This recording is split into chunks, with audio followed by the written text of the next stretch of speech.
রাজনীতির গ্রান পান। এটা কিসের রাজনীতির ব্যাপার? এটা তো আমার ইমানের কথা, এটা আমার আকীদার কথা, এটা আমার বিশ্বাস আর চেতনার কথা।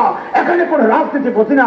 কাকে ভোট দেন, কোন মার্কা করেন, তাতে আমাদের কি আছে যায়? আপনি যদি ইমানওয়ালা হন, যখন দেখবেন যে ইমানে আঘাত আসছে, তখন ভুলে যাবেন কোন দল করে।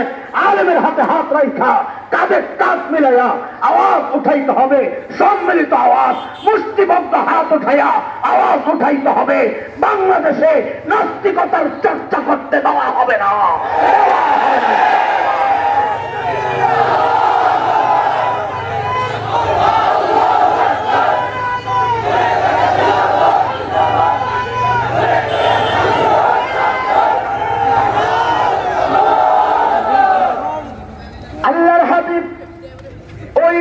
মিশনে যখন মেহনত শুরু করলেন, আহারে ওই বর্বর গুলো নবীর ছোঁয়ার সহবত পায়, এখন আর বর্বর নাই। কত নতুন পরিচয় কি বলেন? বলে আমি কি বলবো, মালিককে জিজ্ঞেস করো। মালিককে জিজ্ঞেস করলাম, মালিক ওই বর্বরদের নতুন পরিচয় বলেন। তো আল্লাহ জানায়া দিলেন কোরআনুল কারীমের মধ্যে, সীমাহুম ফি উজুহিহিম মিন আসারিস সুজুদ, ওদের চেহারার মধ্যে সিজদার চিহ্ন পাইবা। বলে সিজদার চিহ্ন তো বাহির দিয়া, তার মানে বাহিরে ফিটফাট, আবার ভেতরে সদরঘাট কিনা? আল্লাহ বলেন না না না, আমার নবীর সাহাবীরা বাহিরও এক নাম্বার, ভেতরেও এক নাম্বার। বলে আমরা কেমনি বুঝবো? তা আল্লাহ যেন বলেন, তোর বুঝার দরকার কি? আমি ওদের কলবের পরীক্ষা নিয়েছি, ওই পরীক্ষায় দেখেছি ওরা পাস।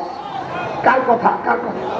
আল্লাহ বলছেন, উলাইকাল্লাযীনা ইমতাহানাল্লাহু কুলুবাহুম লিত্তাকওয়া লাহুম মাগফিরাতুন ওয়া আজরুন আযীম।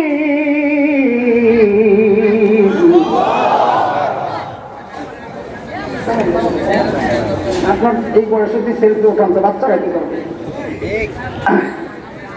ঠিক আছে, আমি বলছি আমার ডাইনে বামে ডিস্টার্ব করা যাবে না, আপনার যদি কিছু করতে হয় শুরু যাবে।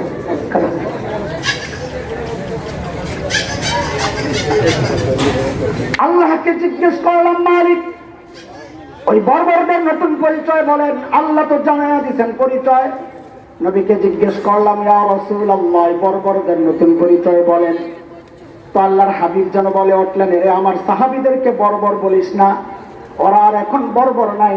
বলে কি হয়ে গেছে? নবী বলেন, খায়রুল কুরুনি করনি, ওরা এখন বর্বর নাই, ওরা মানব ইতিহাসের শ্রেষ্ঠ মানুষ। আল্লাহ